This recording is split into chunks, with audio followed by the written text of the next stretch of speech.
Fear आ जाता है कि बहुत मुश्किल यात्रा है, देश के बाहर जाना है और पहाड़ी इलाका है, कठिनाइयाँ हैं।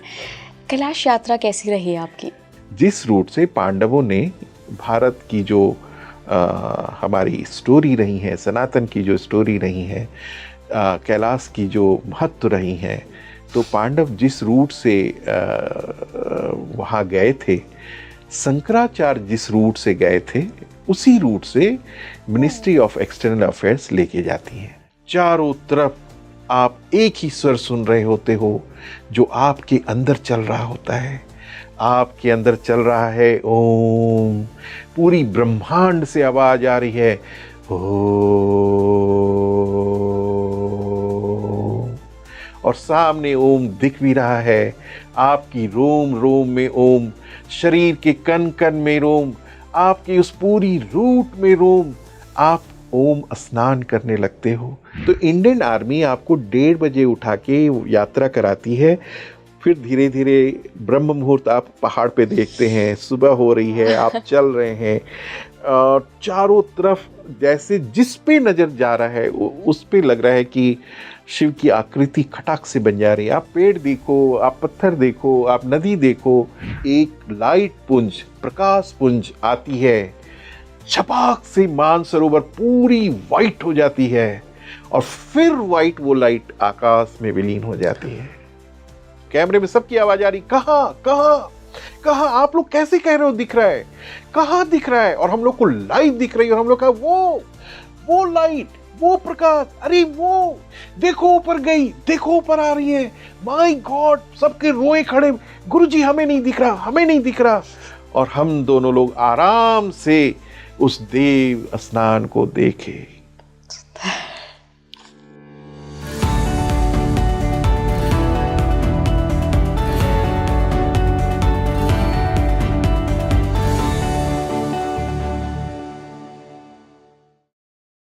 नमस्कार भारत, आप देख रहे हैं स्पीकिंग ट्री। मैं हूं आपके साथ इला गोस्वामी।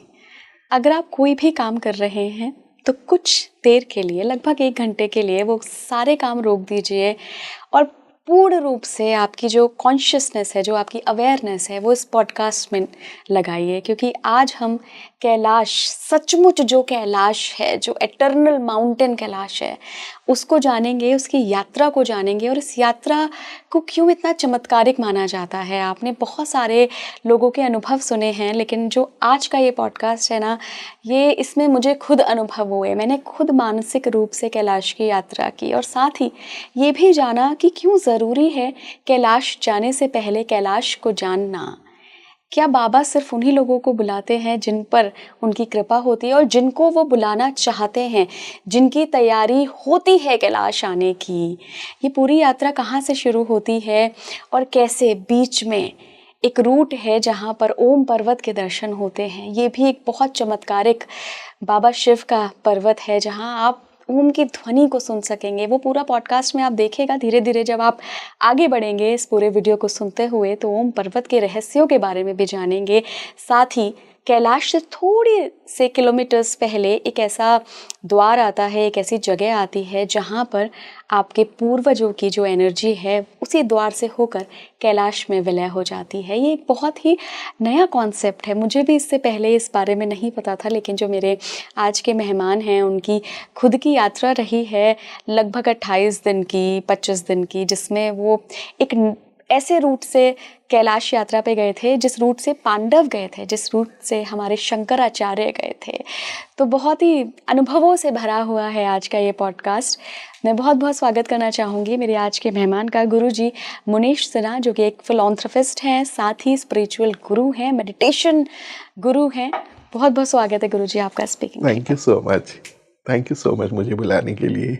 ओम नमः शिवाय। ओम नमः शिवाय। और देखिए कितना खास दिन है गुरुजी आज की। हमने ओम नमः शिवाय से शुरू की है और हम बात भी कैलाश की करेंगे। यस कैलाश की बात आप नहीं करेंगी, कैलाश आपके थ्रू आज शब्दों में आएंगे। मतलब आप एक शरीर हैं और कैलाश ने आपको चुना है कि आपके इस शरीर से कैलाश अपने चर्चा करवाएगा। तो अनंत अनंत अनंत शुभकामना और अनंत खुशी है आज के दिन। बहुत बढ़िया। गुरुजी, आपके साथ कैलाश पर बात करने का मेरा इसलिए भी मन था क्योंकि आप प्रत्यक्ष कैलाश के दर्शन करके आए हैं। ना सिर्फ कैलाश, आप ओम पर्वत के भी दर्शन करके आए हैं। और वो जो पूरी यात्रा थी ना आपकी कैलाश की, उसने मुझे बहुत, कहते हैं ना कि रुचि क्रिएट की मेरे अंदर, उत्सुकता आई मेरे अंदर कि मैं आपसे ज़रूर बात करूं। क्योंकि जब भी हम किसी भी ऐसे व्यक्ति से बात करते हैं जिसने कैलाश पर जाकर ध्यान लगाया हो, तो वो अनुभव सोचिए ना, कितना रिच अनुभव होगा वो। Excellent, excellent, excellent. उसको शब्दों में बयान नहीं किया जा सकता। कैलाश एक ऐसी जगह है जहाँ पे आपकी अंतर यात्रा शुरू होती है ना। और देखिए, कैलाश को अगर हम समझें तो हमें शिव और शक्ति दोनों को समझना होगा, है ना। जो शिव है वो निराकार है, शिव फॉर्मलेस है, और उस फॉर्मलेस की अनुभूति हम फॉर्म से कर रहे होते हैं, है ना। हम शक्ति स्वरूप में शरीर जाता है वहाँ, और शरीर अपने चलाने वाले के सूक्ष्मता की अनुभूति करता है वहाँ, बहुत सुंदर, है ना। शरीर शिव है, शरीर शक्ति है, और शरीर को चलाने वाला वो शिवा है, वो सूक्ष्म है। और इस दोनों के मिलन की जो अनुभूति का प्रमाण है वहाँ, उसको सिर्फ और सिर्फ एक ब्रह्म ज्ञान, अंतर ज्ञान, अंतर यात्रा और आत्म अनुभूति से ही समझा जा सकता है। और फिर क्या होता है, समझने वाला और समझ दोनों एक हो जाता है। समझने वाला और समझ दोनों एक हो जाता है। दृश्य और दृष्टा दोनों का विलय हो जाता है। जैसे दूध में आप पानी मिला दें तो फिर आप पानी को ढूंढ नहीं सकती, ठीक उसी तरह कैलाश में जब आप जाती हैं तो देखने वाला आप, आपका शरीर, आपका मन, और दिखने वाला कैलाश जो सूक्ष्म है, अव्यक्त को व्यक्त कर रहा है। कैलाश अव्यक्त को जो व्यक्त कर रहा है वो कैलाश है। तो जो अव्यक्त को व्यक्त कर रहा है और आपका शरीर और मन जिस अव्यक्त से चल रहा है, इस सब का मिलन हो जाता है। तो आप एकाकार स्वरूप में, आप आनंद के उस परम कॉन्शसनेस, जो परम चेतना है, जो पूरी विश्व को, पूरी जगत को, न जाने उसके गर्भ में कितने युग आए, कितने युग और आएंगे, वो चैतन्य स्वरूप आदि कैलाश वही है, सब हैं, हम सब में हैं, और इसकी अनुभूति होनी शुरू हो जाती है। आप लिमिटेड से अनलिमिटेड हो जाते हो, आप आकार बढ़ जाती है आपकी, ये अनंत है। बहुत सुंदर। गुरुजी, कई लोगों के मुंह से मैंने सुना है कि जब तक शिव नहीं बुलाएंगे तब तक आप कहीं भी चले जाएं, बट आप कैलाश नहीं जा सकते। यस, उनके मर्जी के बिना एक तिनका भी नहीं हिलता इस पूरी जगत में। मनुष्य को लगता है कि ये मेरी एफर्ट है, ये मैं प्लान कर रहा हूँ, ये मैं अप्लाई किया, ये मेरे सिलेक्शन हो गए, मैंने पैसे खर्च किए। ये सब हमारी लिमिटेड माइंड की कैलकुलेशन है। आपको पता नहीं है कि वो कंसीव आपकी चेतना में होगा ही नहीं जब तक वो अपने ही जैविक शरीर को न चाहता हो कि वो आके उस परमात्मा का दर्शन करे, उस अनंत का दर्शन करे। वो अपने शरीर को चुनता है ना, अपने ही एक्सटेंडेड बॉडी को वो खुद चुनता है, और फिर उसको, उसकी प्लानिंग वो बनता है, उसकी आइडिया वो बनता है, उसके पैसे वो बनता है, उसकी प्लानिंग वो बनता है, वो सारी चीज़ खुद ही कर रहा होता है। शरीर सिर्फ एक निमित्त बनती है, और वो निमित्त अपने निमित्तकर्ता के पास जाती है, और उसे अपने परम से दर्शन होता है। कहते हैं बाकी सारे देव हैं, महादेव एक ही हैं। इस पूरे जगत में सब देव हैं, महादेव एक ही हैं। देव को भी देने वाला महादेव। देव मतलब देवता, जो देता है। क्या देता है? जीवन, प्राण, अनुभूति, शरीर, मन, इसको भी जो देता है वो है महादेव। और महादेव के अंग हैं, महादेव की एक्सटेंडेड बॉडी है ब्रह्मा, विष्णु, महेश। ये सारे स्वरूप उनके गर्भ से ही बाहर आए हैं। और फिर महेश का मतलब संहार करता। हम लोग सोच लेते हैं महेश का मतलब संहार करता, मतलब जो विघटित करता है, जो तोड़ता है, जो डिस्ट्रॉय करता है। ऐसा नहीं है। महेश का मतलब विघटन करता, जिसमें निर्माण छिपा है, जिसमें सृजन छिपा है। वो ऐसे नहीं तोड़ता है, वो ऐसे नहीं हटाता है। उसके पीछे बहुत बड़ी प्लानिंग होती है सृजन की। तो हम महेश को सृजनकर्ता भी करते हैं। तो वहां जाने की अनुभूति तो अपरंपार है। कहते हैं कितना भी उसकी चर्चा कर लो, कहते ना एक God purest language is silence, rest everything is a poor translation of that. उस शिव की जो अनुभूति है वो साइलेंस के अनंत जोन में है। उसको द मोमेंट आप डिस्क्राइब करने की कोशिश करते हैं, वो उसकी पुअर ट्रांसलेशन हो जाती है। हम चाहे कितने भी अच्छे अलंकारित हिंदी बोलें, हम चाहे कितने भी अच्छे शब्दों के मालिक हों, उस साइलेंस, उस मौन की निवास जो अनंत है, जो शिव का घर है, उस साइलेंस में जैसे ही आप जाती हैं आप निशब्द हो जाती हैं। और उस निशब्दता के बाद जब आपके शब्द आप टटोलती हैं उसको डिस्क्राइब करने के लिए, तो ऑब्वियसली उसकी पुअर ट्रांसलेशन होती है। तो उसको सिर्फ मौन रह के मौन से ट्रांसफर किया जा सकता है, जो उसे लेने को तैयार हो। गुरुजी, कैलाश यात्रा के बारे में थोड़ा-सा मैं जानना चाहूँगी, क्योंकि जितने भी मेरे दर्शक हैं, कई लोग हैं जो कैलाश जाना चाहते हैं, उनमें से एक मैं भी हूँ। लेकिन कई बार जिस चीज़ के बारे में, जिस यात्रा के बारे में आपको बहुत पता नहीं होता है, तो एक हाँ। अननोन फ़ियर आ जाता है कि बहुत मुश्किल यात्रा है, देश के बाहर जाना है और पहाड़ी इलाका है, कठिनाइयाँ हैं। कैलाश यात्रा कैसी रही आपकी? बहुत सुंदर रही, क्योंकि मैं ये कहूँगा कि मेरी कैलाश यात्रा नहीं रही, शिव की कैलाश यात्रा रही। क्योंकि शरीर ही शिव है, वही वो निराकार हर अस्तित्व में बसा है और वो चाहता है जिस शरीर को वो लेके जाता है अपने ही निवास पे। मैं 2018 में गया था, 2018 में गया था।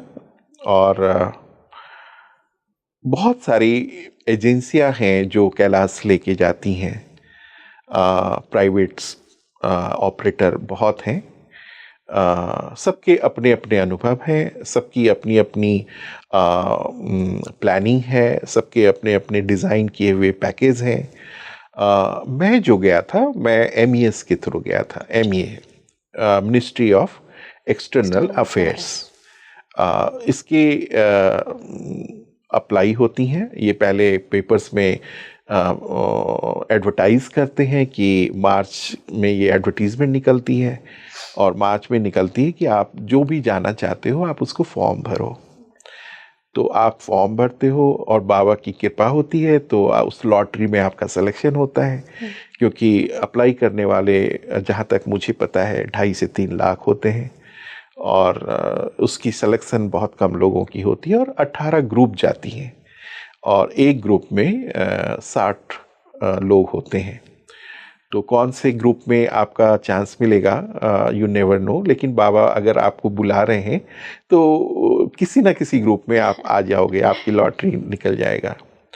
मेरी जो अनुभव रही है वो उस रूट से मैं गया जिस रूट से पांडवों ने भारत की जो हमारी स्टोरी रही है, सनातन की जो स्टोरी रही है, कैलाश की जो महत्व रही है, तो पांडव जिस रूट से वहाँ गए थे, शंकराचार्य जिस रूट से गए थे, उसी रूट से मिनिस्ट्री ऑफ एक्सटर्नल अफेयर्स लेके जाती है। तो ये बहुत खूबसूरत सा रूट है, डिफ़िकल्ट भी है, रोचक है, बहुत थ्रिल्ड है, बहुत सारे ऐसी अनुभव हैं जिसको शब्दों में बयान नहीं किया जा सकता। और इस रूट की सबसे यूनिक और सबसे बेस्ट बात ये है कि इसमें आपको ओम पर्वत की दर्शन होती है। अच्छा। बाकी जितनी भी ऑपरेटर्स के माध्यम से कैलाश जाया जाता है वो काठमांडू के थ्रू लेके जाते हैं। ज़्यादातर आपका समय फ्लाइट में, बस में और कुछ दूर चल के होती है, जिसमें ओम रूट कवर नहीं होता। लेकिन जो हमारी भारत सरकार की जो रूट है, इस रूट की सबसे बड़ी अट्रैक्शन ये है कि पहले तो जिस रूट से ले जाते हैं शंकराचार्य, उसी रूट से वहाँ गए थे और उस रूट में ओम पर्वत का दर्शन होना, मैं तो ये कहूँगा कि ओम पर्वत के दर्शन आपके इस पूरे जीवन की मतलब को निकाल देता है। Meaning of life, purpose of life, purpose of experiencing human being. जब आप ओम को देखते हो, उसकी जो राइटिंग है, जो पर्वत पे प्रकट होती है, ओम प्रभु ने जो बनाया है, प्रकृति ने जो बनाया है, वो ऐसा बनाया है कि मानो एक बहुत ब्रिलियंट बच्चे की जो हैंडराइटिंग होती है, बहुत खूबसूरत सा बच्चा, बहुत ब्रिलियंट बच्चा जो बहुत ही खूबसूरत आर्ट से ओम लिखता हो, आपको लगेगा कि प्रभु ने, बनाने वाले ने ऐसा ओम लिख दिया, ये कैसे पॉसिबल है। वो ओम की पूरी आकृति सेम टू सेम, ऊपर चांद, और ओम पर्वत जाने के पहले आधे घंटे पहले से पूरी वातावरण से ओम की आवाज। आप जैसे ही अंतर्मौन होती हैं, आप पैदल चल रही हैं, घोड़े पे जा रही हैं, चारों तरफ आप एक ही स्वर सुन रहे होते हो जो आपके अंदर चल रहा होता है। आपके अंदर चल रहा है ओम, पूरी ब्रह्मांड से आवाज आ रही है ओम, और सामने ओम दिख भी रहा है। आपकी रोम रोम में ओम, शरीर के कण कण में रोम, आपकी उस पूरी रूट में रोम। आप ओम स्नान करने लगते हो, मानो कि पूरी ब्रह्मांड आपको ओम से पूरी ओत प्रोत कर देती है। ये तो ओम का मतलब है, और शिव को भी हम ओमकार कहते हैं। ओम तो वो है जब कुछ भी नहीं था, सिर्फ चैतन्य थी, सिर्फ कॉन्शसनेस थी, तो सिर्फ एक ही स्वर इस पूरी ब्रह्मांड में गूंज रही थी, वो है ओम। इसीलिए उस आदि गुरु को, आदि परमेश्वर को, शिव को ओमकार कहा गया है। तो अगर हम ओम के दर्शन, उनके दर्शन को करने के पहले हमारी उस रूट में ओम का दर्शन हो जाए, तो इससे अच्छी बात एक सनातन धर्म, एक हमारी वे ऑफ लाइफ, हिंदू धर्म के लिए जो अपने इस पूरे सिस्टम को बिलीव करते हैं, उनके लिए इससे अच्छी बात और क्या हो सकती है। गुरुजी, इस ओम पर्वत के इतिहास के बारे में कभी आपने जानने की कोशिश की, स्पेशली जब आप वहाँ थे और 60 लोगों का ग्रुप था, एमए के लोग भी होंगे, आई थिंक कुछ तो हिस्ट्री उनको भी पता होगी। जब से धरती कायम है ना, जब से प्रकृति एग्जिस्ट करती है, तब से उस ओम को देखा जा रहा है। वैसे ही, बिल्कुल वैसे ही, सेम टू सेम। मतलब बहुत खुशनसीब होते हैं वो लोग जब ओम को आप देखते हो पर्वत पे। कितनी दूर से देखा था? अराउंड 2 किलोमीटर, क्योंकि आप बहुत नज़दीक नहीं जा सकते, और चूंकि 2 किलोमीटर जब आप दूसरे पहाड़ के ऊंचाई पे होते हो तभी आप ढंग से देख पाओगे। सामने दिखता है। हाँ, बिल्कुल सामने एक प्लेट पे ओम ऐसा लिखा हुआ। और सबसे अच्छी बात यह है कि बहुत खुशनसीब होते हैं वो लोग जिनको ओम की सफाई से वो दर्शन होती है। अदरवाइज वो पूरी एरिया में बादलों का डेरा रहता है। आप जाओ और 3 दिन रह लो, 2 दिन रह लो, 4 दिन रह लो, अगर ऊपर वाले की मर्जी नहीं है तो आपको सिर्फ लगेगा कि मैं ओम पर्वत की उस जगह पे आई हूँ जहाँ ओम है पर दिख नहीं रहा है। लेकिन हम लोग इतने खुशनसीब थे, हमारे पूरी ग्रुप में सब लोग कह रहे थे कि हमारी ग्रुप में कोई एक परम आत्मा चल रहा है हमारे साथ, जिसकी वजह से हमारी पूरी यात्रा सफल हो रही है, और वो हर चीज़ हम देख पा रहे हैं जिसको फर्स्ट ट्रिप में, फर्स्ट नज़र में लोग, मैक्सिमम लोग नहीं देख पाते हैं। तो हम लोगों ने ओम देखा, उसकी आवाज़ सुनी और वहाँ ध्यान किया। ध्यान में आप जैसे ही ओम पर्वत पे बैठते हो, वो जो आपके स्टेइंग अरेंजमेंट होती है आईटीबीपी का, इंडियन फोर्स वहाँ पे लगी रहती हैं, और आप जैसे ही थोड़ा बाहर निकल के ध्यान करते हो, तो ध्यान में आपकी अंतरात्मा से आ रही ओम की आवाज़ और पूरी प्रकृति में गूंज रही ओम की आवाज़, आप इमेजिन करो कि आप किस तरह के एक नाद की आनंद लेते हो। और कितना सुंदर अनुभव होता और होगा। कितनी सुंदर अनुभव है, मैं इसको कह नहीं सकता शब्दों में। बहुत सारे लोग जो सिर्फ सेल्फी लेने के लिए जाते हैं, जो संस्कारित नहीं हैं, जो इस चीज़ के लिए बने नहीं हैं, उन्हें सिर्फ सेल्फी लेना है या पिकनिक करनी है, उनकी मैंने अनुभव सुनी। वो कहते हैं मुझे ओम की आवाज़ सुनाई नहीं दी। अंदर ही नहीं गए तो फिर अंदर कैसे ही नहीं गए तो ओम की आवाज़ क्या सुनाई देंगे। और आपको बहुत आश्चर्य लगेगा कि पहले की यात्रा जो होती थी, जो हमारे नानी, दादा और उनके दादा परदादा सारे लोग जब चार धाम की यात्रा करते थे या ओम या कैलाश की दर्शन करने जाते थे, तो मैं बहुत सारी पुराने पिक्चर्स में और पुराने उनकी स्टेटमेंट मैंने सुना है, देखा है कि वैसे ही लोग जाते थे जो अंदर से आध्यात्मिक होते थे। वैसे ही लोग जाने की चेष्टा करते थे जो अंदर से आध्यात्मिक होते थे, और उनकी एक कॉल आई होती थी, स्पिरिचुअल कॉल, कि मुझे जाना है। और इतनी एज में 70 के बाद 60 के बाद वो इतनी टफ यात्रा पैदल करके आते थे, है ना, 6 महीने, साल भर, और कई लोग तो आए और कई लोग नहीं भी आ सके। पता है, तब तक उसकी महिमा बहुत बनी हुई थी और है, चूंकि वहां ऐसे ही सिलेक्टेड लोग जाते थे, ऐसे ही आध्यात्मिक नजर रखने वाले, अध्यात्म से रंगे, अध्यात्म को जीने वाले, ऐसे लोगों का अंदर की चाहत होती थी कि मैं जाऊं, देखूं। अब क्या हो गई कि अब मैक्सिमम लोग सेल्फी खिंचाने या उनकी जो जाने की जो इंटेंशन है वो अध्यात्म कम है और पिकनिक का एक डॉट लगाना ज़्यादा है। तो वैसे लोगों को दर्शन नहीं होती, वैसे लोगों को ओम की आवाज़ नहीं सुनाई देती। मैंने इसलिए इस बात को क्लियर किया कि आप गए और आपको लगा कि मैं नहीं सुन पा रहा हूँ, इसका मतलब है कि अभी काम करने की ज़रूरत है, अभी आप थोड़े अंतर्मुख होइए, बाहर की दुनिया से अंदर आने की ज़रूरत है।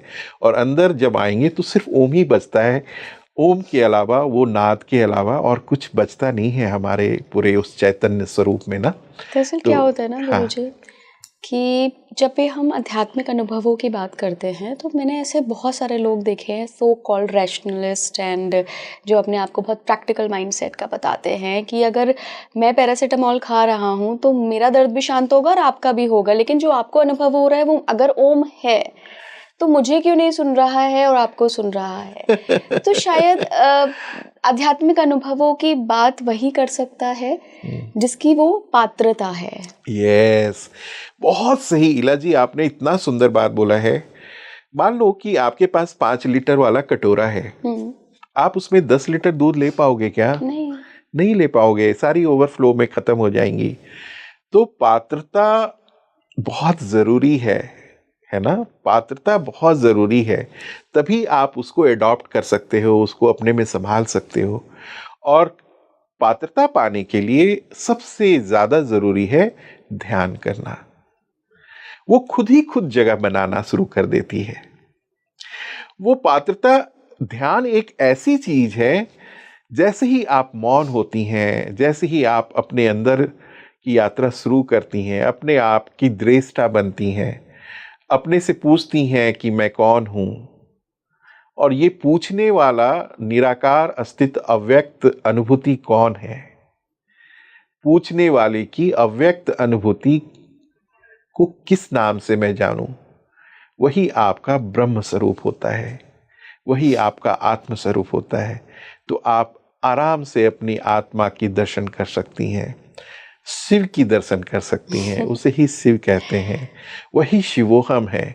दो मोमेंट आप इन चीजों को करना शुरू करती हैं तो आप देखेंगी कि आपके पूरे इंटायर बॉडी में, इंटायर फिजिकल एग्जिस्टेंस में जो भी मेमोरी डिपॉजिटेड हैं हमारे सेल्स में, हमारी हार्मोन में, हमारी जीन्स में, ये कई जन्मों के जो डिपॉजिटेड हैं हमारी मेमोरी, वो कार्बन बन के अपने संस्कार को फिर से रिपीट करती रहती हैं और वो आपको लिबरेट नहीं होने देता, वो आपको आत्म अनुभूति के अंतर यात्रा में जाने नहीं देता। तो ध्यान करने से वो सारी मेमोरी न्यूट्रलाइज होनी शुरू हो जाती है, वो सारी डिलीट होनी शुरू हो जाती हैं। वो सिर्फ इस जन्म के नहीं, कई जन्मों के संस्कार आप वैसे कहते हैं न्यू बॉर्न बेबी की तरह, एक न्यू यू की तरह आपकी पूरी जीवन शुरू हो जाती है। आपके पूरे जितने प्रिडिक्शन हैं, आपकी जितनी हॉरोस्कोप हैं, आपकी जितनी हस्तरेखाएं हैं, ये सारी बदलनी शुरू हो जाती हैं। आप सिर्फ एक न्यूट्रलाइज वे में अपने आप को खाली कर लें, आप वही चैतन्य स्वरूप के एक जैविक शरीर हो जाते हो जिसको वो चैतन्य स्वरूप फिर से एक नई जिंदगी देने को तैयार होता है। तो ध्यान एक अनंत चीज है। वो शिव अपनी तरफ ऐसे लोगों को, ऐसे शरीर को दर्शन भी कराते हैं, अनुभूति भी कराते हैं और कहते हैं शिव और शक्ति की जो मूल दर्शन है, शरीर को उस समय हम शक्ति के स्वरूप में देख रहे होते हैं और जो अव्यक्त व्यक्त हो रहा है कैलाश की तरफ, उसको देख के हमें लगता है यही शिवोहम है। गुरुजी आगे बढ़ते हैं। आपने ओम पर्वत के दर्शन करे, उसके बाद फिर आप क्या पैदल जा रहे थे, घोड़े से जा रहे थे, कैसा वो रास्ता था? हाँ, बहुत सुंदर। एक्चुअली हम लोग जहाँ ओम पर्वत है वहाँ से जो यात्रा शुरू होती है रात में 1:30 बजे शुरू होती है। हाँ, 1:30 बजे ही आपको तैयार किया जाता है, खाना खिलाया जाता है और अब मेंटली प्रिपेयर किया जाता है। क्यों इसलिए 1:30 बजे की जाती है कि लीपू लेक जो है वो बहुत हाइट पे है। अच्छा। वहाँ पे 7 बजे के बाद अगर आप जाती हैं तो हवाएं इतनी तेज चलती हैं माइनस की कि आप टिक नहीं पाएंगे, आपका तबीयत खराब हो जाएगा, आप फेंट हो जाएंगी। तो उतने सारे लोग, एक तो ऑक्सीजन की कमी होती है और लीपू लेक की जो ऊंचाई है वहाँ हमारी इंडिया की लास्ट बाउंड्री है, वो उसके बाद चाइना शुरू हो जाता है। तो इंडियन आर्मी आपको 1:30 बजे उठा के यात्रा कराती है। फिर धीरे धीरे ब्रह्म मुहूर्त आप पहाड़ पे देखते हैं, सुबह हो रही है, आप चल रहे हैं, चारों तरफ जैसे जिस पे नजर जा रहा है उस पे लग रहा है कि शिव की आकृति खटाक से बन जा रही है। आप पेड़ देखो, आप पत्थर देखो, आप नदी देखो, जिसमें देखो जो जो भी आकृति शिव की आपके मानसिक तौर पे आपने मेमोराइज किया है, वो आकृति खुद ब खुद आनी शुरू हो जाती हैं। ये तो चमत्कार रूप से मैंने देखा है बहुत सारे रास्ते में, गूंजी में, काला पानी में, पूरे रास्ते भर जिस पत्थर पे आप नजर थोड़ी देर टिका दो, खटक से वो शिव का आकार लेना शुरू हो जाता है। तो ऐसे नहीं कैलाश की यात्रा और कैलाश पर्वत इतना इम्पॉर्टेंट रहा है, ये सारी चीज़ें बिल्कुल बहुत मायने रखी हैं। तो लीपू लेक में वो कोशिश करती है इंडियन आर्मी कि आप सुबह 5, साढ़े 5, 6 बजे तक पहुंच जाएं। उस वक्त हवा बहुत कम चलती हैं वहाँ पे, सो दैट कि वहाँ के ठंड को भी आप मैनेज कर पाओ, वहाँ की हवा को भी मैनेज कर पाओ। और इस बीच में चाइनीज गवर्नमेंट की बस आर्मी के साथ आपको आती है रिसीव करने के। अच्छा। हमारी इंडियन आर्मी उनको हैंड ओवर करती हैं, एक एक का नाम, एक एक की पासपोर्ट, एक एक की सारी डिटेल उनको सौंपी जाती है और फटाफट वो लोग क्या करते हैं, नीचे ले जाके अपनी बस पे आपको बिठा देते हैं। वो चाहते हैं कि आप जल्दी से जाके उस ठंड से बस में जाके बैठ जाओ। मेरे साथ एक बहुत सुंदर वाकया हुआ। लीपू लेक में ऑक्सीजन की कमी होती है और हमारी बस चाइनीज तरफ से आने में देर हो गई। उस दिन पता नहीं क्या हुआ, शिव बाबा की ऐसी मर्जी रही होगी कि उस दिन चाइनीज़ डायरेक्शन से, उस एरिया से बस वहाँ तक पहुँचने में देर हो गई। तो मैं ध्यान में बैठा, और ध्यान में बैठा तो मुझे समाधि लग गई, और ऐसी समाधि लगी कि बस आ गई, लोग मुझे चिल्ला रहे हैं, बोल रहे हैं चलो चलो चलो, बस आ गई है, और मैं निशब्द उस मौन का एक स्वरूप बन गया। शरीर सिर्फ दिख रहा था, मैं विलीन था।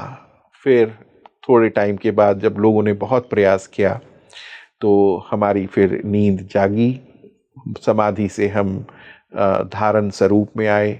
फिर मुझे बहुत खुशी हुई कि जब चाइनीज़ आर्मी जब हमें धीरे धीरे लेके जा रही, उन्हें लगा कि शायद मेरी तबीयत खराब हो गई है, तो चाइनीज़ आर्मी ने मुझे ओम नमः शिवाय बोला, जैसे लगा कि शिव अपने गन भेजे हों। एक चाइनीज़ आर्मी जो कभी ओम नमः शिवाय नहीं बोल सकता, मेरे इमेजिनेशन से बिल्कुल बाहर की बात थी। उसने दो चाइनीज़ आर्मी ने मुझे, मेरे दोनों हाथ को पकड़ा, बोल डोंट वरी, ओम नमः शिवाय, ओम नमः शिवाय। तो मैं सोचा ये ओम नमः शिवाय बोल रहे हैं, माय गॉड, इसका मतलब कि बाबा अपनी चमत्कार रूप से एक्शन दिखा देते हैं, वो समझा देते हैं मेरा क्या स्वरूप है। और वो मुझे ओम नमः शिवाय बोलते बोलते लेके गए, बस पे मैं बैठा। फिर हमें अगला पड़ाव होता है, वहाँ हम लोग जाते हैं, वहाँ रुके, फिर वहाँ से दार्जिलिंग जाते हैं, दार्जिलिंग में रुकते हैं। तो ये सारा प्रोसेस धीरे धीरे बढ़ता है, इसलिए कि आप उस एटमॉस्फेयर की, उस पूरी जगह की आप एक्वेंटेड होते चले जाएं, है ना। तो सबसे खुशी, और हमें बहुत, जो पहली बार मैं तिब्बत ऑक्युपाइड, जो अभी तो चाइना ने उसे लिया है, लेकिन है तो वो सारा तिब्बत का ही, और पहले तो हमारा ही था, अक्साई भारत। चीन जो है। हाँ, अक्साई चीन है। तो वहाँ पे सबसे अच्छी चीज़ ये लगी, हम लोग बस पे थे और हम लोग की पासपोर्ट वहाँ पे चेक हो रही थी। पूरे शहर में छोटी छोटी सी माइक लगी है, और वो माइक पे वहाँ की लैंग्वेज में चैंटिंग होती है। ये चीज़ मुझे इतनी सुंदर लगी कि किसी शहर में, अपने यहाँ भी इस चीज़ को करना चाहिए, लेकिन यहाँ पे तो सेकुलर बहुत सारे लोग हैं जो इसको अपोज करेंगे, लेकिन पूरे शहर में एक मंत्र चैंट होना, ये मुझे बहुत अच्छा लगा। फिर हम लोग वहाँ पहुँचते हैं, दार्जिलिंग पहुँचते हैं, और फिर वहाँ से हम लोग की यात्रा पैदल शुरू होती है। और दार्जिलिंग से पहला दर्शन कैलाश का हो जाता है। जहाँ पे आप होटल में व्यवस्था होती है रुकने की, तो वहाँ से ही जो टॉप होती है उसका 1/3 आपको होटल के से दिखना शुरू हो जाता है। तो आंसू तो वहीं आने शुरू हो जाते हैं जैसे ही आप देखते हो कैलाश के उस स्वरूप को। तो आत्म अनुभूति, आत्म दर्शन, आत्म विलय, अव्यक्त का व्यक्त स्वरूप का अनुभव होना, वो आप उसे खुशी की आंसू कह सकते हैं, आनंद की आंसू कह सकते हैं, अपरंपार खुशी की आनंद आंसू कह सकते हैं, या फिर शिव की आंसू कह सकते हैं। कई लोग वहाँ पे जो मैं पूरे रास्ते पूरे ग्रुप को ध्यान कराते ले गया था, पूरी ग्रुप सुबह सुबह चलने के पहले मैं उनको ध्यान कराता था, और वो जो आनंद थी पहाड़ पे हर जगह रुक रुक के पूरे ग्रुप को ध्यान कराना, सारे मेरे पूरे ग्रुप के लोग इतने आनंदित जा रहे थे कि गुरुजी आपके साथ यात्रा करना की बात ही अलग है। ऐसे तो हम आते ग्रुप में, कोई हमें दर्शन करा के यात्रा करा के ले जाता, लेकिन हमारे साथ एक स्पिरिचुअल गुरु चल रहे हैं, और वो भी शिव भक्त हैं, और वो भी ध्यानी हैं, जो जिनका सिर्फ ध्यान ही दुनिया है। तो हम हर जगह उन्हें ध्यान और शिव की एग्जैक्ट मीनिंग समझाते हुए लेके जा रहे थे उन लोगों को। तो उन्हें ये पता चल गया था कि शिव को हम कैलेंडर से ज़्यादा इस पूरी ब्रह्मांड के विस्तार में देखें। हर पहाड़ के हर घास में, हर ग्रीनरी में, घास में, नदियों में, वहाँ के ठंडक में, वहाँ के टेम्परेचर में, हवा में, आकाश में, जब उस विस्तृत रूप से शिव का दर्शन जब होता है, तो उस यात्रा की अनुभव ही कुछ अलग होती है। लोग आनंद से विभोर हो जाते हैं, कहते हैं गुरुजी आपने तो ऐसा कर दिया कि मेरे रोम रोम से शिव की जागृति हो रही है, और मेरे रूम में जैसा लगता है शिव मेरे में जी रहे हैं। हमने कहा ऑब्वियसली जी रहे हैं, जानने के पहले भी शिव जी रहे थे। फर्क अभी सिर्फ इतना हुआ कि अब तुम्हें महसूस हो रहा है, अब तुम्हें उस अनुभूति को प्राप्त कर रहे हो। तो वहाँ दार्जिलिंग में जो हम लोग पहला देखते हैं, वो देखने के बाद तो सबके आंखों में ऑलमोस्ट आंसू होती है। और वहाँ जाके फिर आप एक दिन रुकते हो, दूसरे दिन फिर वहाँ से बस आपको नज़दीक यमद्वार तक लेके जाती है। और फिर यमद्वार में माना जाता है कि आप जो छोटी सी एक मंदिर टाइप की है, और उसके अंदर से आप घुसते हो, तो माना जाता है कि आपके जितने पूर्वज हैं, मम्मी के तरफ से, पापा के तरफ से, शरीर छोड़ने के बाद सब कैलाश में विलय हो जाता है सबका। ओह, कैलाश ऐसी चमत्कारिक जगह है। आप देखो श्राद्ध जो मनता है, देखो इसको रिलेट करना कि कितना सत्य है इस बात में। जब श्राद्ध होता है, मृत्यु के बाद जब किसी की भी श्राद्ध की जाती है, तो श्राद्ध में 9 पिंड बनते हैं जी, है ना, 9 ग्रह के, 9 पूर्वज के, और फिर लास्ट में उस 9 पिंड को मिला के एक शिवलिंग बनाया जाता है। कैलाश पे तो शिवलिंग ही है। और कैलाश क्या है, तो वो शिवलिंग बनाने का आप श्राद्ध से कनेक्ट करो कि हर शरीर, द मोमेंट वो शरीर छोड़ता है, वो कैलाश की वातावरण में, कैलाश के उस अलौकिक दुनिया में वो समा जाता है। तो आप जिस भी शक्ति से वहां बात करना चाहते हो, आप विवेकानंद से बात करना चाह रहे हो, महाअवतार बाबा से बात करना चाह रहे हो, आप ऋषि रमना से बात करना चाह रहे हो, जेडी कृष्णामूर्ति से बात करना चाह रहे हो, अपने पूर्वज जो दादाजी हैं जो नहीं रहे, नाना जी हैं जो नहीं रहे, जिस भी शक्ति से आप अनुभव लेना चाहते हो, आप कैलाश जाओ, आंखें बंद करो, उनकी स्मृतियां सामने लाओ, आप उनकी लाइव आवाज सुन सकते हो। मेरे पापा 2013 में मुझे छोड़ के गए, 2018 में मैं गया था।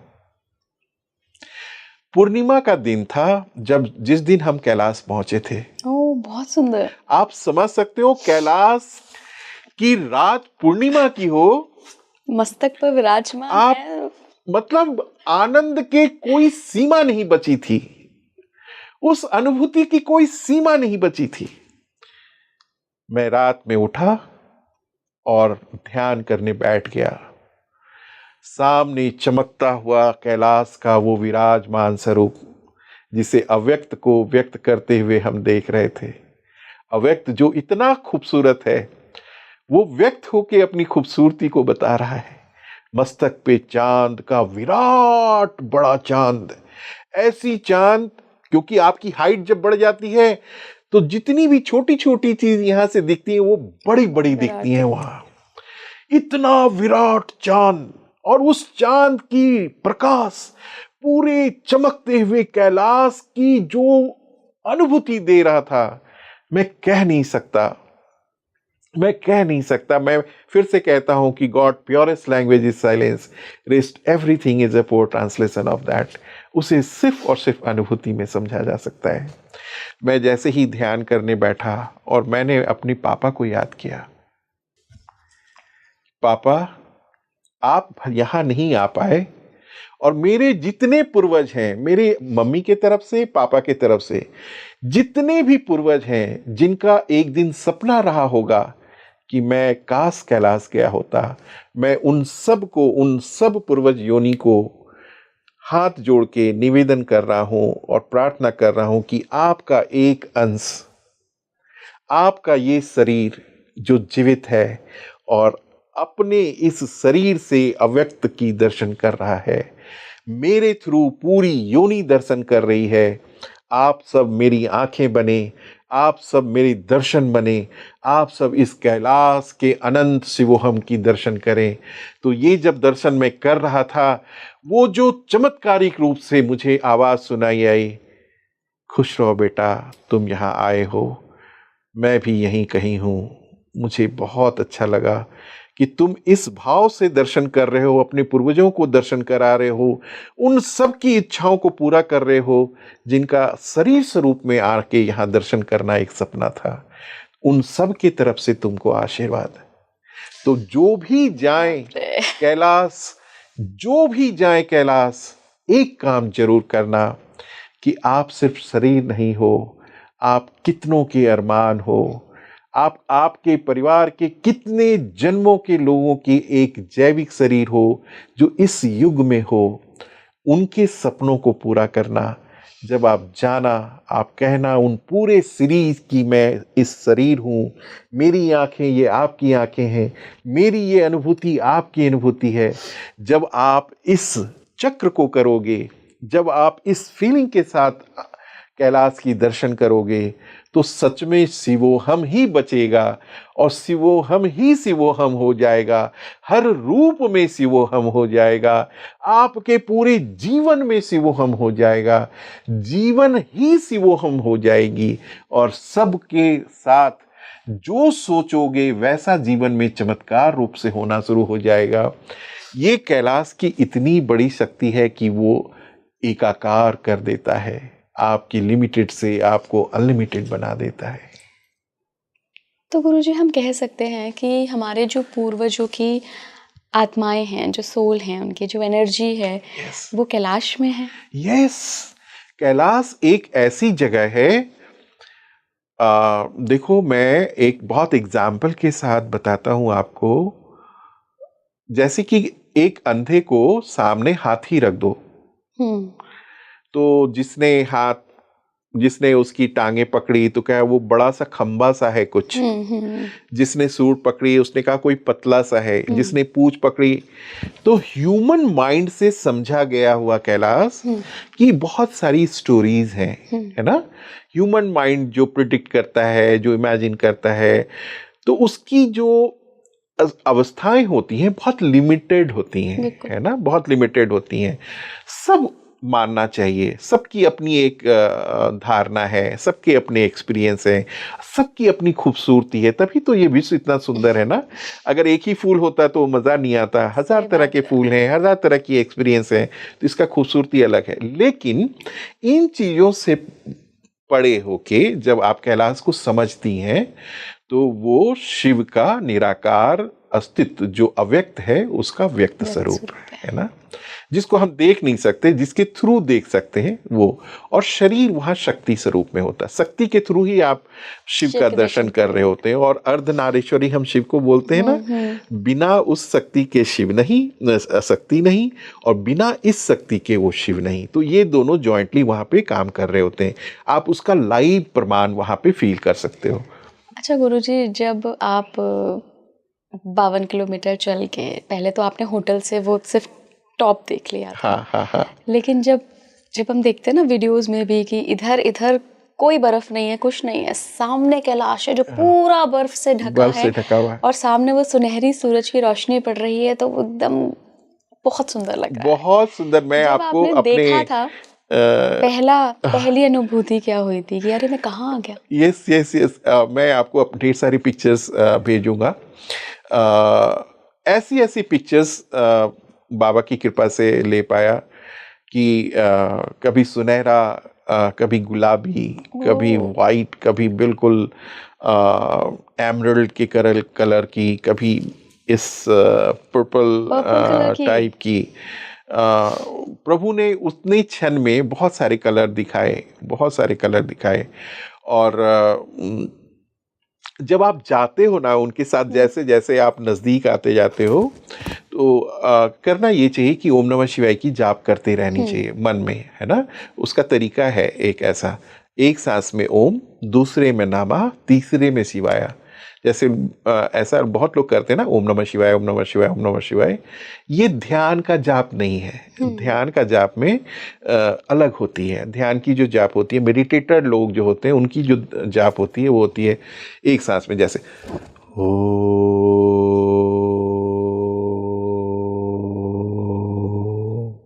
सांस जब तक चली तब तक ओम चला, फिर सांस लिया नमः,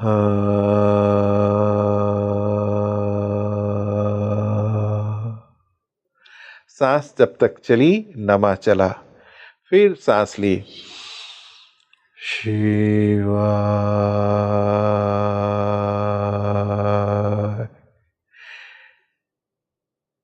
इस तरह जब आप हर सांस में, एक सांस में ओम, दूसरे में नमः, तीसरे में शिवाय, तो आप की पूरी अस्तित्व समर्पित, सुपुर्द और शरणागत ये स्वरूप लगता है।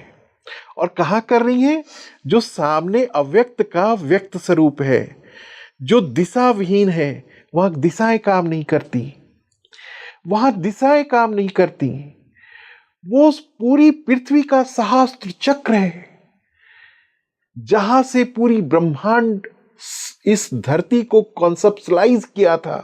वो स्पॉट, जैसे माँ अपने गर्भ में बच्चे को गर्भ धारण करती हैं, ठीक वो जगह है जहां पृथ्वी गर्भान्वित हुई थी। इसीलिए वो सर है। तो वहां जैसे ही आप जाती हैं तो पूरे रास्ते इसी तरह से ओम नमः शिवाय की जाप करते रहना चाहिए, जल्दीबाजी में नहीं। चल रहे हैं, एक सांस में ओम चल रहा है, दूसरे सांस में नमः चल रहा है, तीसरे सांस में शिवाय चल रहा है। और इस भाव से, इस सुपुर्दगी के साथ, समर्पण के साथ, शरणागत के साथ, जैसे एक बच्चा अपनी माँ की गोद में होता है, तुम उठाओ चाहे रख दो, कि आपके हाथ से गिर जाए, उससे कोई फर्क नहीं पड़ता। वो जान रहा है कि कोई केयर करने वाला है, वो जान रहा है, वो निफिक्र है कि कोई केयर करने वाला है। ये एक मैसेज है। जब आप निफिक्रता के साथ जीवन को जीते हैं, जब आप सरेंडर एंड सुपुर्दगी के साथ जीते हैं, पूरे जीवन की मालिक आप शिव को मानना शुरू करती हैं। आपको परम पिता परमेश्वर अपने ही पिता लगने लगते हैं। बायोलॉजिकल फादर की तरह उनको आप देखना शुरू करती हैं कि मेरे सब चीज वही कर रहे हैं, मेरे पूरे परिवार की हर स्वरूप उनके आदेश से होता है। क्या कैलाश पर्वत हमारे आभा मंडल, हमारे ऑरा में भी बदलाव लाता है? बहुत बहुत बहुत मतलब एक्सेसिव। आपकी एक्चुअली क्या होता है कि जब आप कैलाश जाती हैं, उससे पहले हम लोग ओरा मंडल को समझते हैं कि ओरा मंडल बेसिकली है क्या, है ना। आप कैलेंडर में किसी भगवान की फोटो देखें तो उसके पीछे एक लाइट सी दिख रही होती है, चक्र सा दिख रहा होता है, लाइट प्रकाश की। उनकी सत्य की लाइट है वो, है ना। भगवान मतलब सत्य, सत्य नहीं, सत्य। सत्य जो परमानेंट है, जो कभी डिस्ट्रॉय नहीं होता। तो हमारे अंदर भी सत्य है जो भगवान है, जिसको हम शिवोहम कहते हैं, है ना। निर्वाकष्टम में जो चिदानंद रूप शिवोहम शिव, चिदानंद रूपम शिवोहम शिवोहम। तो न मैं भूख हूँ, न भोक्ता हूँ, न खाने वाला हूँ, न खिलाने वाला हूँ, न सोने वाला हूँ, न सुलाने वाला हूँ। सारी चीज जब सब खत्म हो जाती है तो सिर्फ शिवोहम बचते हैं। तो वही शिवोहम का ये जैविक शरीर है ना। ये जो शरीर है उससे अलग नहीं है, उन्हीं शिवोहम का, उसी अव्यक्त का ये व्यक्त स्वरूप है ना। तो हमारे अंदर जैसे ही अनफिल्टर्ड विचार आते हैं तो वो सत्य डिस्टर्ब हो जाता है। और जब सत्य डिस्टर्ब होता है तो आपके पूरी इलेक्ट्रोमैग्नेटिक फील्ड जो है उसमें उस असत्य का रेडिएशन होना शुरू होता है। आजकल ठंड के मशीन देखिए ना, एक मशीन आती है जो गर्म नहीं होती, लेकिन उसको सिर्फ आप केमिकल वाली होती है, आप सिर्फ लगा दो पूरा रूम गर्म हो जाता है। Oil heater. ऑयल हीटर वो क्या करती है? वो टेम्परेचर को रेडिएट करती है। उसके अंदर ऑयल है इसीलिए। ठीक उसी तरह हमारे विचार रेडिएट होते हैं। अगर सत्य है तो हमारी ओरा पॉजिटिव है, अगर असत है तो हमारी ऑरा नेगेटिव है। हमारी इलेक्ट्रोमैग्नेटिक फील्ड की आभाएं हमारे पूरे शरीर के 6 इंच बाहर तक एक मंडल को क्रिएट करती है। और वो स्वरूप आपके इस पूरी दुनिया से जो बेस्ट अपॉर्चुनिटीज है, बेस्ट इंफॉर्मेशन है, आपके लिए जो बनी है उसको अट्रैक्ट करती है। अगर आप उस चीज के लिए बनी नहीं है तो अगर आपकी ऑरा उसको सपोर्ट नहीं कर रही तो वो आके रिटर्न हो जाती है। इसीलिए कई लोग बोलते हैं मेरा बनते बनते काम रुक जाता है। इसका मतलब वो ऑरा, वो इंफॉर्मेशन, वो अपॉर्चुनिटी आप तक पहुंची तो जरूर, लेकिन रिसीव नहीं हुई। वो आपके इलेक्ट्रोमैग्नेटिक फील्ड जो आपकी ऑरा है उसने उसको रिजेक्ट कर दिया, उसको बैक भेज दिया। हमारी ऑरा तभी अच्छी रहेगी जब हम ध्यान करेंगे। ध्यान हम जब करते हैं तो हमारे विचार कम हो जाते हैं, अनवांटेड विचार के हम शिकार नहीं होते हैं। हम सत्य को जीना शुरू करते हैं। द मोमेंट आप सत्य को जीना शुरू करते हैं या सत्य आपको जीना शुरू करता है तो आपकी जो ऑरा होती है वो हाईएस्ट पॉजिटिव रेडिएशन को रेडिएट करती है। और इस ब्रह्मांड की जो भी बेस्ट अपॉर्चुनिटी होंगी, जो भी बेस्ट आपके लिए बना होगा, वो आपकी इलेक्ट्रोमैग्नेटिक फील्ड अट्रैक्ट करेंगी और वो मैनिफेस्ट हो जाएगा आपके पास। सामने आपके बैठा हूं, मेरे साथ चमत्कार है। मैं कमाता नहीं हूं, मेरी कोई सैलरी नहीं है, मेरी इलेक्ट्रोमैग्नेटिक फील्ड घर चलाने के लिए एक बंदा यूएस में है जो मुझे जानता नहीं, पिछले 20 साल से हर महीने वो ध्यान के अगेंस्ट मुझे पैसे भेजता है। कौन उसे चुना? किसने उसे मेरे से अट्रैक्ट करवाया? किसे ये पता चला कि इनकी घर चलनी है? किसे ये पता चला कि इनकी जिंदगी जीने के लिए कुछ तो चाहिए? ये सेल्फलेसली पूरी दुनिया को काम कर रहे हैं। कॉर्पोरेट की नौकरी छोड़ के हम सेल्फलेसली पूरी दुनिया की कॉन्शियसनेस को रेज कर रहे हैं, मानवता के लिए काम कर रहे हैं, पूरी दुनिया में शांति आए उसके लिए काम कर रहे हैं, गरीब बच्चों के लिए काम कर रहे हैं। हमें तो चाहिए जीवन जीने। किसने चुना? जो बंदा मुझे अभी तक मिला नहीं है। इसको कहते हैं चमत्कार, इसको कहते हैं लाइव चमत्कार, जो सत्य क्रिएट करता है। और ध्यान ये क्रिएट करता है, वो नो मैटर कि आपके पड़ोस से कोई आ जाएगा, नो मैटर कि वो आपकी फैमिली से कोई आ जाएगा, इस पूरी ब्रह्मांड की ग्लोब से वो किस शरीर को आपके लिए चुन लेगा आपको पता नहीं चलेगा। तो गुरुजी, क्या ये भी होता है कि जो लोग बहुत अहंकार, बहुत ईगो से भरे होते हैं और शिव उनको अपने पास बुलाना चाहते हैं और सब ठीक करना चाहते हैं, तो वो कैलाश बुलाते हैं और फिर उनके ऑरा में कुछ एनर्जी फील्ड में कुछ ऐसा बदलाव आता है कि ईगो रहित हो जाते हैं? बिल्कुल बिल्कुल। अगर शिव की बुलावा आई है तो उसके पीछे उनकी बहुत बड़ी प्लानिंग होती है। और आप जा ही पा रहे हो इसलिए कि आप भले घमंडी हो, भले ईगोस्टिक हो, भले बहुत उलझे हुए हो अपने अंदर, लेकिन आपके प्रारब्ध अच्छे रहे हैं तो शिव उस शरीर और मन को बुलाता है, एक चांस देता है, एक चांस कि आके तुम यहां से लिबरेट हो जाओ, न्यूट्रलाइज कर लो। जैसे गाड़ी में न्यूट्रल में आ जाती है तो गाड़ी फिर आगे पीछे होती नहीं है, बिल्कुल खड़ी रहती है। ठीक अपनी प्रारब्ध की भी न्यूट्रलाइजेशन होती है। तो सिर्फ एक चांस देता है, आपको बुला रहा है, मतलब कि आप अंतर्मुखी होएं, अंतर की यात्रा शुरू करें। और अंतर की यात्रा अगर वहां शुरू हो गई तो उनकी पूरी जीवन यू टर्न हो जाती है। हमारे एक अंकल थे, मतलब हैं अभी भी, तो उन्होंने आई थिंक बहुत पहले कैलाश की यात्रा की थी। तो वो और पापा कुछ बातचीत कर रहे थे कैलाश के बारे में, और मेरी आदत बचपन से थी, मैं बड़े लोगों की बातें सुनती थी, जब भी कुछ ऐसी आध्यात्मिक चर्चाएं होती थी छुप छुप के सुनती थी।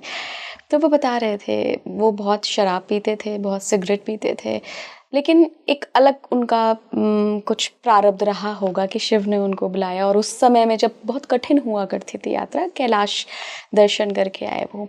तो वो अपने अनुभव बता रहे थे कि मुझे ऐसा लगा कि मैं किसी जन्म का योगी हूँ हाँ। और यहाँ आके मुझे याद आ गया और उसके बाद उन्होंने सब कुछ छोड़ दिया। हम्म। तो क्या कैलाश हमें हमारे Yes. पिछले जन्मों की याद भी दिलाता है? Yes. इसलिए नहीं कि कोई वो बहुत अच्छी चीज है या बहुत बड़ी एक फैंटेसी लोग आजकल क्रिएट कर देते हैं, उसको कौतूहल बना देते हैं, इसलिए कि आप अपने उस स्वरूप में आओ जिस स्वरूप में आपने जन्म काटे हैं।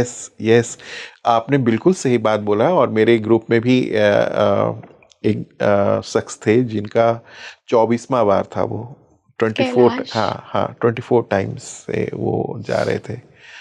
लेकिन मैं यहाँ पे इस ओपिनियन से थोड़ा सा डाइवर्ट होके बोलूँगा कि आत्म अनुभूति अगर होनी होती है तो एक बार में हो जाती है ना। दर्शन एक बार में हो जाता है। बिल्कुल। और दर्शन कभी बाहर नहीं है। कैलाश भी जब आप जा रही हैं तो जानने वाला की दर्शन हो रही है, वो आपके अंदर ही है। अगर आपकी आंखें बंद कर दी जाए, आपको फ्लाइट में उसी डिफिकल्ट सिचुएशन पे लेके किसी ऐसी जगह ले जाई जाए और आपको बताई जाए कि आप कैलाश आ गई हैं, तो आपको अनुभूति होने लगेगी, क्योंकि अंदर शिव बैठा है। अंदर शिव बैठा है। तो कैलाश जाने के बाद ये आंखें खुलती हैं कि हम अपने ही स्वरूप के विराट अस्तित्व का दर्शन कर रहे हैं। हम में और उनमें कोई फर्क नहीं है ना। आप देखो, अगर ऐसा ही कुछ होता तो जो अज्ञानी हैं, जिनके पास ज्ञान नहीं है, चाहे वो घोड़े वाला हो, चाहे वो जो वहां पे रोज सवारी बिठा के सामान लेके जाते हैं, वो तो रोज कैलाश का दर्शन कर रहे हैं। उनके जीवन में कोई फर्क नहीं आ रहा। बिल्कुल सही कह रहे हैं, है ना। फर्क आनी चाहिए ना। ये समझ की बात है। अगर आप बिना समझ के जा रहे हो तो आपके जीवन में फर्क नहीं आएगा। अगर शिव को समझ के जा रहे हो तो चमत्कारिक रूप से आपकी पूरी जीवन बदल जाएगी। ज्ञान की बात है कि आप शिव को कैसे समझते हो।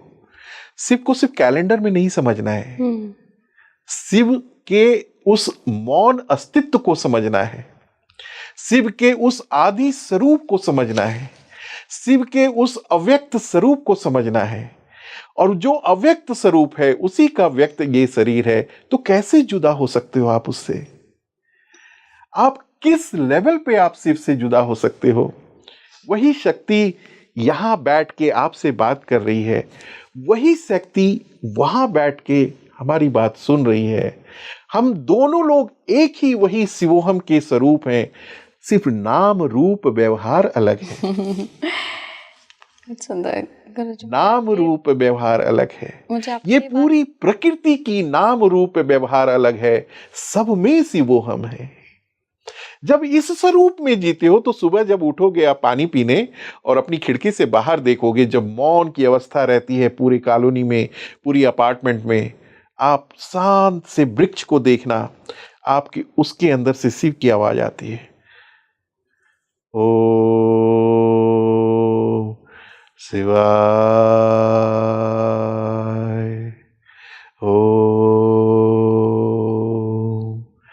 शिवाय।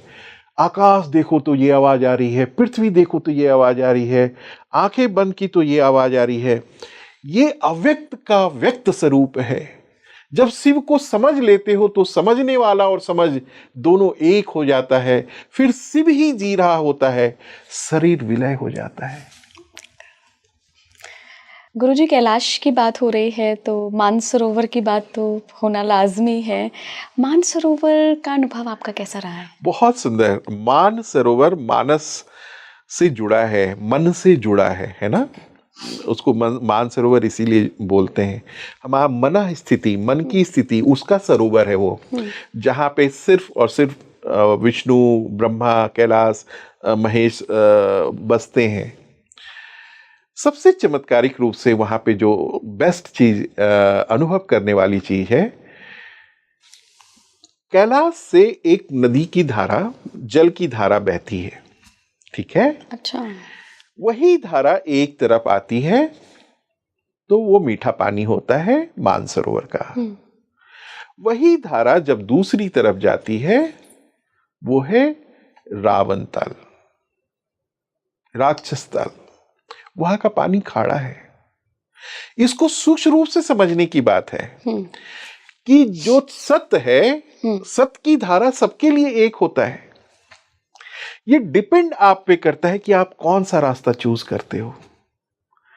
अगर आप मानसरोवर की तरफ जाओगे तो मीठे जल बन जाओगे, राक्षस ताल की तरफ आप जाओगे तो खारे पानी हो जाओगे।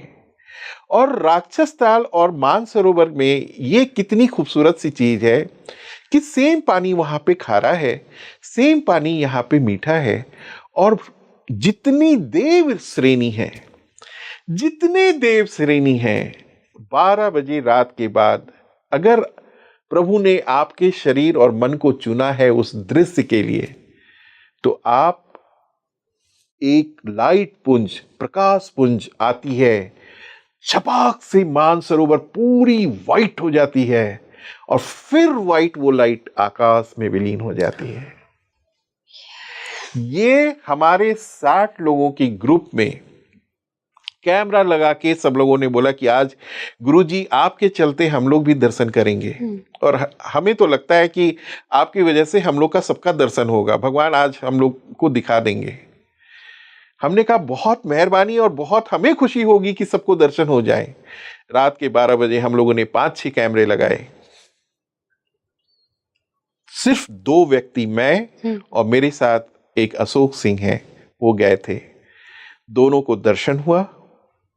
कैमरे में आवाज आ रही, अभी मैं कैमरे की वो शूट को भेज दूंगा आपको। कैमरे में सबकी आवाज आ रही, कहां कहां कहां, आप लोग कैसे कह रहे हो दिख रहा है, कहां दिख रहा है? और हम लोग को लाइव दिख रही है। और हम लोग कहा वो लाइट, वो प्रकाश, अरे वो देखो ऊपर गई, देखो ऊपर आ रही है, माय गॉड, सबके रोए खड़े, गुरुजी हमें नहीं दिख रहा, हमें नहीं दिख रहा। और हम दोनों लोग आराम से उस देव स्नान को देखे। बहुत अद्भुत अद्भुत अद्भुत। मतलब मैं क्या बोलूं, मैं सच में कैलाश की यात्रा पे थी और बीच में जो वो वक्त आया था ना जब आपने ओम नमः शिवाय 3 सांस में लो और मेरी आंखें बंद थी, मैं सचमुच कैलाश पे थी। हो सकता है कि मेरी सेंसिटिविटी बहुत है तो मुझे वो महसूस हो रहा हो। अगर आपके साथ भी ऐसा हुआ है तो मुझे ज़रूर अपना अनुभव बताइएगा इस पॉडकास्ट के दौरान। मुझे बहुत अनुभव हुए हैं, आपको क्या क्या अनुभव हुए? बहुत बहुत धन्यवाद गुरुजी। ओम नमः शिवाय। ओम नमः शिवाय। ओम नमः शिवाय। Thank you so much. अगर आप शिव भक्त हैं या आप कैलाश के बारे में जगह जगह सुनकर पढ़कर रुचि रखते हैं कैलाश जाने की, तो एक बार ये पॉडकास्ट ज़रूर देखिएगा, लोगों को भी भेजिएगा, क्योंकि कैलाश सिर्फ एक यात्रा नहीं है, सिर्फ एक आध्यात्मिक यात्रा नहीं है, ये इनर जर्नी है, ये खुद को समझने की, अंदर उतरने की और शिव को जानने की जर्नी है। तो ये जर्नी बिना शिव को जाने तो देखिए हो नहीं सकती। और शिव को जानने के लिए मुझे लगता है ऑथेंटिक सोर्स होना बहुत ज़रूरी है। और ये पॉडकास्ट मैं दावे के साथ कह सकती हूँ कि कहीं ना कहीं आपके अंदर एक आत्म जागरण ज़रूर लेकर आएगा कि हम कौन हैं, शिव कौन है और कैलाश जाने से पहले क्या आध्यात्मिक तैयारी चाहिए। जुड़े रहिए स्पीकिंग ट्री के साथ। नमस्कार।